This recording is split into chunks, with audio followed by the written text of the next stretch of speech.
Tea time. Let me tell you a story about a girl named Truth. She's out to the club with her homegirls, having a good time, dancing, vibing like a young woman should. When out of the blue, this man approaches her and she's like, oh my gosh, I like that. He asks for a number and she gives it. And after that, they begin to see each other. Now, this man is giving her everything she could want. I mean, he's whining and dining her, he's complimenting her, and she's feeling like, okay, I finally got what I deserve. She's a singer and he's an A&R executive, so she's like, oh my gosh, this is a perfect match. She introduces him to her family, mom, brother, sister, everybody, and they all like him. They like, all right, go ahead, Truth, you doing it. One day, she comes home to discover that her apartment has been broken into, and he's like, no, we're not gonna let you be unsafe. You need to come live with me. So she does. He moves her into his big old beautiful mansion in New Orleans, and she is like, I cannot believe this. I gotta leave breadcrumbs to find my way back to the room. But she is so happy. One night he comes to her and tells her, look, I have a big deal I'm working on, but it would mean that I would need to move to New York, and I want you to come with me. So she says goodbye to all of her friends and her family. They pack it up, they fly to New York, and he walks her into this beautiful 2-bedroom apartment that's fully furnished and everything she could possibly need.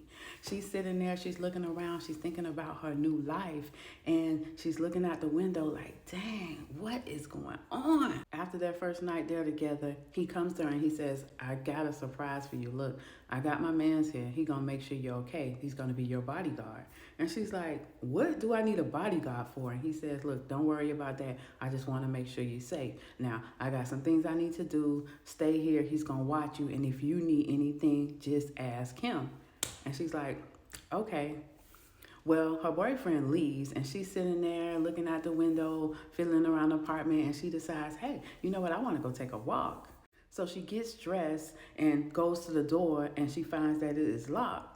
And she's banging on the door, and she realizes she can't leave. And she's confused, but she sits down, and then she tries the door again. She knows that the bodyguard is standing outside, and she don't understand why he won't answer her. Finally, she gives up, and she says, well, maybe something's going on that I know of. I'll just wait for my boyfriend to get home.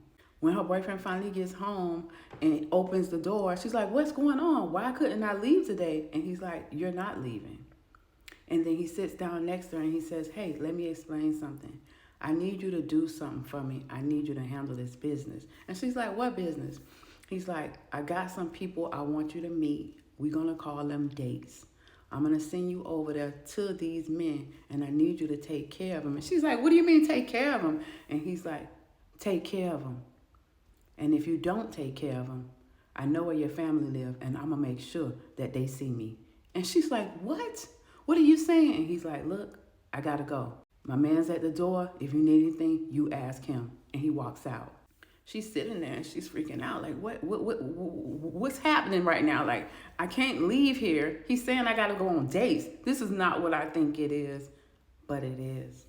The very next day, the bodyguard comes inside and he just hands her some clothes. He doesn't say anything and walks back out. She gets dressed in the clothes. He leaves her and she is so afraid. He opens the door again, pulls her out of the apartment, and they go down to his car. He takes her to this ratty, smelly hotel, and she walks into the room. There's a man standing there. He's looking disgusting and ugly. He takes his clothes off in front of her, and she's freaking out. She's scared. She looks back at the door, and the bodyguard closes it and locks it. She's thinking about her family, the threat that her boyfriend gave her. She knows she has to, and she sleeps with the man. The man immediately gets up, gets dressed, and leaves out of the room. The bodyguard comes back in the room and looks at her and says, hey, you need something to eat? She stares at him. This is the first time he has ever even spoken to her. She looks away and thinks to herself, man, how am I going to get out of this? Looking for part 2? Check out Truth Love on Amazon by K. Brown.